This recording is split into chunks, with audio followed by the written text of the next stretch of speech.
And to add office of this, Michael Katsidis, I'm reading here, Steve, and you can confirm this is true or not, who fought for Australia in the Sydney Olympics in 2000. He enters the ring in ancient Greek warrior costume. Oh, he does, and he takes an awful long time to take it off. And he's very theatrical, and he makes the hardest fight. So he makes the easiest fight hard. He cannot help himself from making it difficult. He does the full thing around the ring with the Russell Crowe, hitting his chest, getting the crowd going. He's not a great speaker, but something happens when he strips down and puts his gloves on. He becomes a serious fighting personality. And I just think with it's going to be 20-odd thousand, it's going to be a lovely, warm, balmy night at Upton Park on Saturday. The Cockney Rejects are going to be playing live. This is like America. That's what they do in Germany. Mitchell's going to come out, and then he's going to come out, Katsidis, in that armour. Now, I'm not trying to make you two guys feel a bit left out, but that's going to be, I'm telling you, you're missing a top 5 night. You're missing a top 5 night, fellas. Did I hear warm and balmy somewhere there? Yeah. Balmy, it's not balmy, balmy. And there'll be lots of Greeks and Aussies ringside as well. Of course. Hey, this is the thing. Okay, there's a cheap ticket. Not that Greeks and Aussies are cheap. Don't get me wrong, but there is a cheap ticket available. I think it's about 30 quid. There'll be several thousand people there, so it's a cheap night out in Earl's Court. They posted Earl's Court. Turn that silly sound effect of that cab off, would you? It's really becoming annoying. That was meant to happen at the end of your sentence, Steve, as a kind of a full stop. We got it wrong.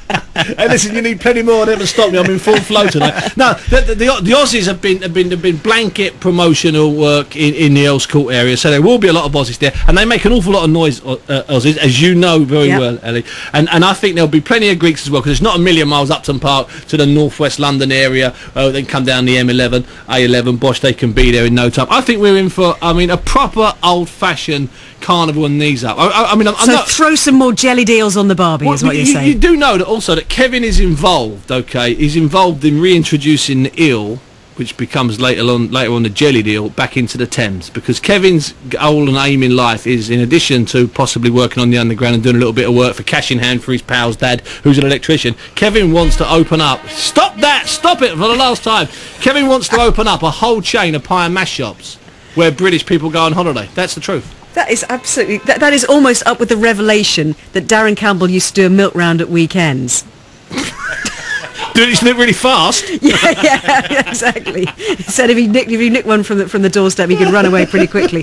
But let's get serious about this fight, because if Kevin Mitchell wins this, and I gather that he is the strong favourite for this, where does that leave him in the scheme of things, with Amir Khan also in the same division? Well, let's assume Amir Khan wins, and let's assume Amir Khan wins well. If he wins really well, Amir Khan, I've got to be honest with you, I think he'll probably stay in America. There are a couple of fights there, and he is talking very boldly about those fights, although Don King holds the key, and that's always difficult doing negotiating with Don King. Not because there's anything wrong, but Don drives a hard bargain.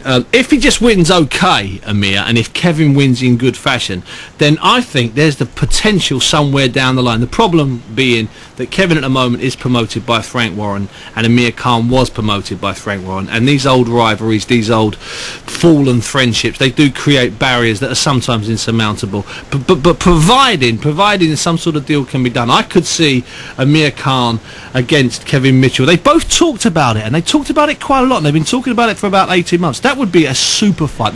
We're talking here a British super fight, and all those people out there above the age of 30 or so who talk about boxing not being what it was, let me tell you something. If Amir Khan and Kevin Mitchell ever get it on anywhere in the UK, that will be not just as good as it's been, that could arguably be as good as it ever gets. That would be amazing, Steve. A couple of points. I was talking to Kevin about that last week, and I said maybe then if you beat Katsidis at one stage in the future, you can go chasing Amir Khan, and he said he can come chasing me, which is typical of his personality. But the other point to make, Steve, is as I sat there in the stands at Upton Park, it struck me that Kevin's a lot smaller than Amir Khan, you know. And interestingly, we were talking to Freddie Roach off air today, and he was saying that he thinks Amir will quite soon outgrow the light welterweight division, so it might be that time is against that showdown. And I'm pleased that Freddie said that, because since we were at the Olympics in Athens, Mike, you remember you and I sat there, we did a couple of his fights for 5 Live, and the fact that he was making lightweight was a miracle, and I wanted to see him not move just to light welterweight. I wanted to see him by now up at well and truly welterweight,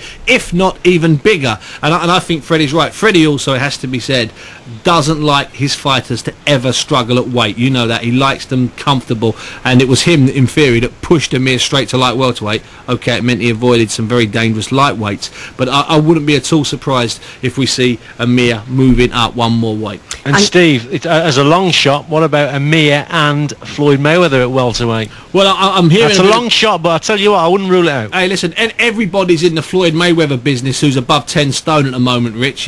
Between 10 stone and 12 stone, there's about 24 fighters in the Floyd Mayweather business, because if he can't get it on with Pacquiao, he'll have at least one more this year, maybe one more next year. So there's about 20 people he'll choose from.